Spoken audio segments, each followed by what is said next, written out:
President, we're now in day 29 of the Democrat government shutdown, and I say that because it is a Democrat shutdown.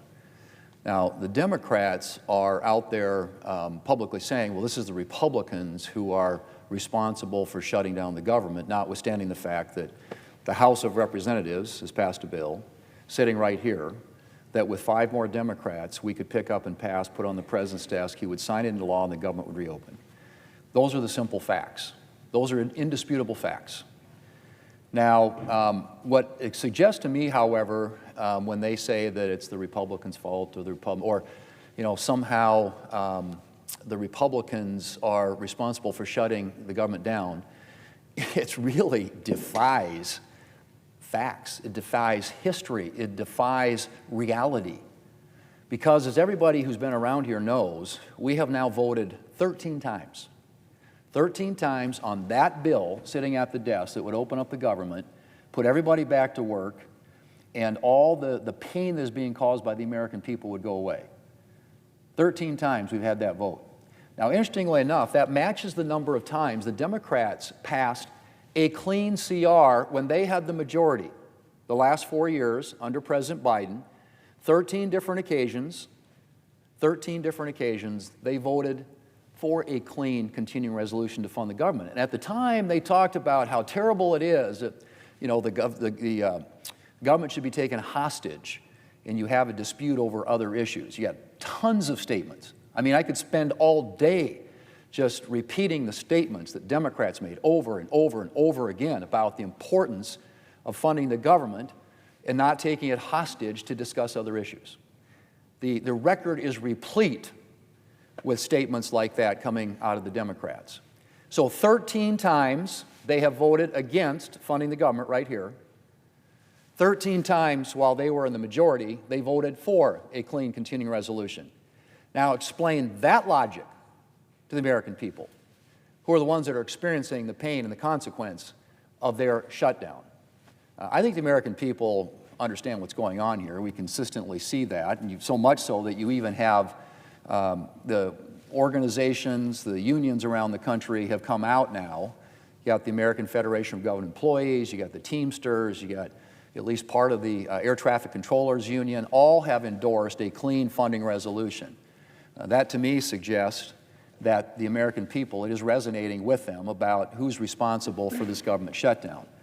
But don't take my word for who it is. Take the Democrats' own words.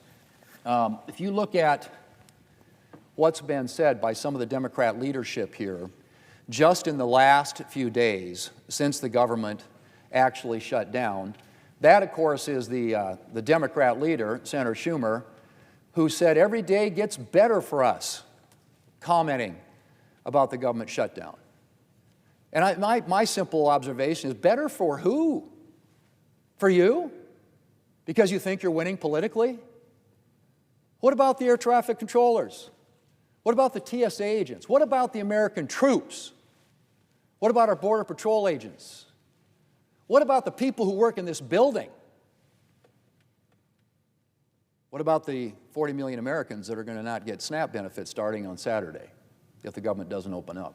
But every day gets better, according to Senator Schumer. And then, of course, this last week, there was the House Democrat whip who said, of course, there will be families that are going to suffer, but it is one of the few leverage times we have.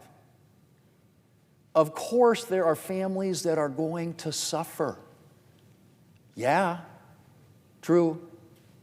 But doesn't matter, because we got leverage. Then, of course, we have a third one here, one of our colleagues here in the Senate, the senator from Delaware, who said this in an interview: frankly, this is our only moment of leverage, and although a very unpleasant tool to use. Yeah, it's unpleasant. It's unpleasant unless you're a Democrat who thinks that this gives you a moment of leverage. So lest there be any question about who is responsible for shutting the government down, make no mistake about it. These guys are the ones who are out there bragging about it getting better for us every single day. Or we have more leverage now. Mr. President, this has gone on long enough. We've made it abundantly clear that this is not about what the Democrats say it's about. It's about the President in the White House. This is TDS. This is Trump derangement syndrome on steroids.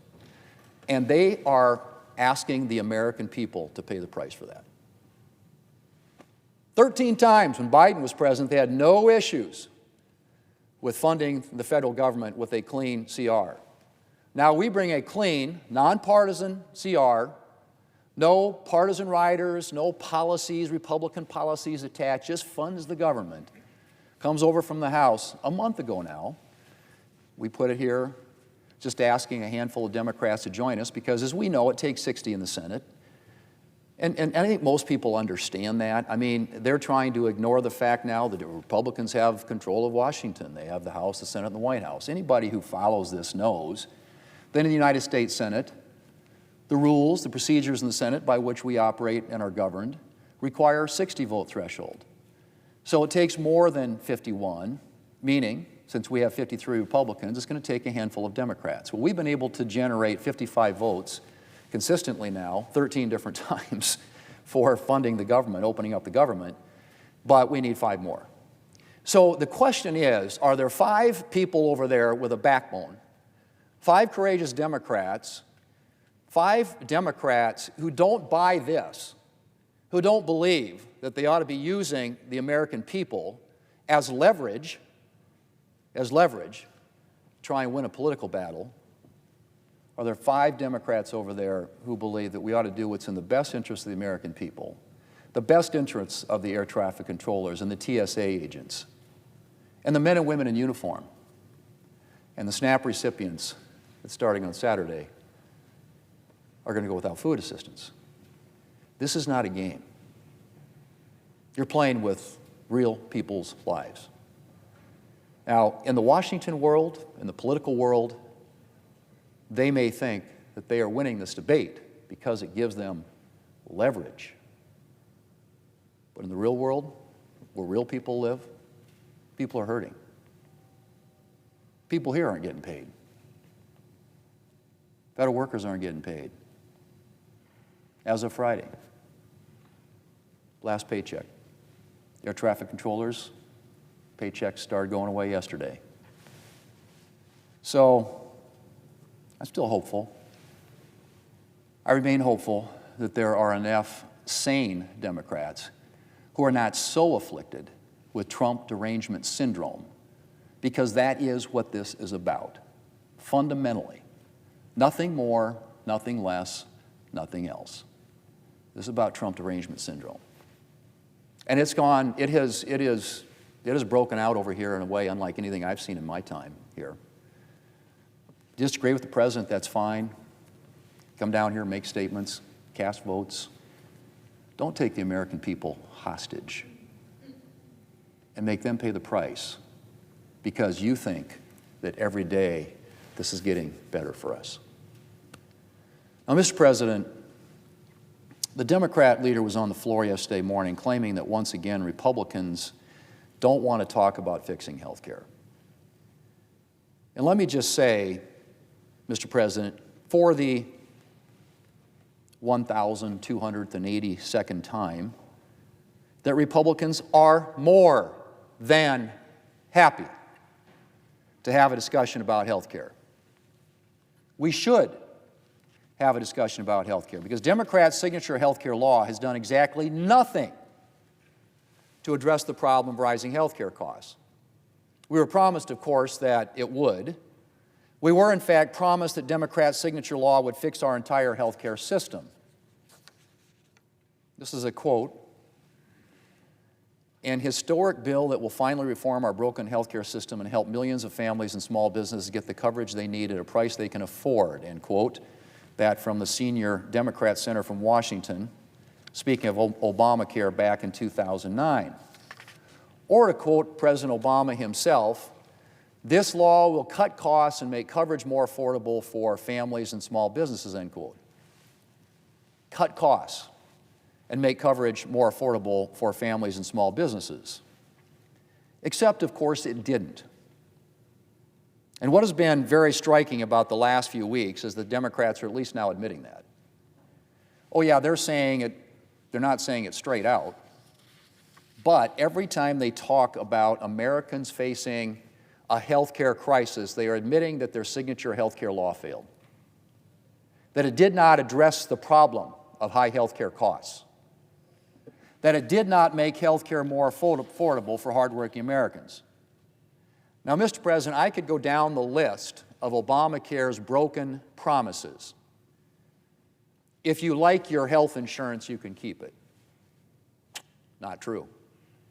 If you like your doctor, you can keep him or her. Not true. Premium costs will go down. Not true. Exactly the opposite. You look at since 2013 to today, what premium costs have done in the individual marketplace on the exchanges, it is a line like this.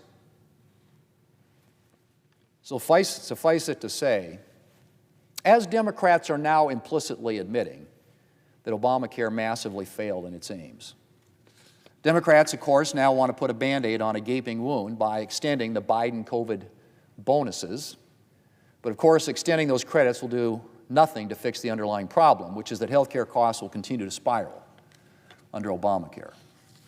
Throwing $350 billion in taxpayer dollars at the problem in the form of enhanced tax credits will do nothing to stop Obamacare premiums from going up by double digits, because that is what they have been doing. And it will do nothing to improve health care for the majority of Americans who are not on Obamacare health plans, like our seniors, our most vulnerable citizens, and those who get their coverage through their employer. Mr. President, while Democrats are, shall we say, shaky on the facts when it comes to their dramatic health care speeches, while Obamacare premiums are increasing, the median plan premium is not, in fact, going to double next year. It is absolutely true that Democrats have created real health care problems. And as I've said more times than I can count, Republicans are ready and willing to have a discussion about those problems and about how we lower costs for hardworking Americans. We are, in fact, eager to have that discussion. The President is willing to have Democrats over to discuss it next week if they vote to reopen the government. Because in the words of the Democrat leader back in 2013, we are not going to negotiate with a gun to our heads. That's what he said. This is a serious matter. And I know Democrats think you can solve any problem simply by throwing billions of taxpayer dollars at it. The record's pretty clear on that. But you can't. Genuine remedies for the problem of soaring health care costs are not going to be arrived at with a brief late-night session behind closed doors in the Democrat leader's office. We need extended, serious bipartisan work with input from all senators. And we need Democrats to reopen the government so that work can start. Republicans are brimming over with health care ideas, from cost-sharing reductions to actually lower health care or health plan costs, I should say, to association health plans, to ways to stop Obamacare's spiral of enriching insurers at the expense of everyday Americans. In fact, we already took steps to make health care more affordable and accessible when we passed the One Big Beautiful Bill this summer, which expanded health savings accounts and telehealth for Americans, to say nothing of investing heavily in rural health care and ensuring that our health care entitlement programs are focused on those most in need. So I say, we are looking forward to having a real discussion with Democrats. But to quote another Democrat senator, the junior Democrat from Connecticut, there is a time and a place to debate health care, just like there is a time and a place to debate energy policy and immigration and education, but not when the funding of the federal government and all the lives that are impacted by it hang in the balance, end quote. Mr. President, there are a lot of Americans suffering right now because of the Democrats' month-long shutdown. And the suffering increases every day. It's time. It's past time for Democrats to reopen the government. And once they do, Republicans look forward to having some serious discussions about how to address rising health care costs and the failures of the Democrats' signature health care law. Now, Mr. President, before I close, I'd like to mention a bill that Democrats are reportedly going to attempt to move by unanimous consent today. And I would just say that after a month of steadily increasing pain, thanks to the Democrats' shutdown, Democrats have apparently woken up to the fact that in 3 days, they're going to be responsible for SNAP recipients starting to go without food stamps. So what are Democrats doing? Are they making plans to end their shutdown and reopen the government? Nope. They're going to propose a bill to fund food stamps during their shutdown. That's right. Democrats don't want the bad press of hungry Americans. But they're also apparently unwilling to even contemplate ending their month-long shutdown. So they're trying to insulate themselves with this bill. Mr. President, do you know what's not in this bill? Paychecks for our troops. Paychecks for law enforcement officers and federal firefighters. Paychecks for air traffic controllers. Paychecks for other government workers. Funding for rental and housing assistance. Funding for small business loan programs. Funding for farm loan programs. Funding for tribal programs. Funding for Head Start. Funding for rural development programs. Funding for National Guard training. Funding for telehealth services. Shall I go on? Because I'm happy to. Every one of those programs I've mentioned has either run out of money, is running out of money, or is otherwise in jeopardy because of the Democrats' government shutdown.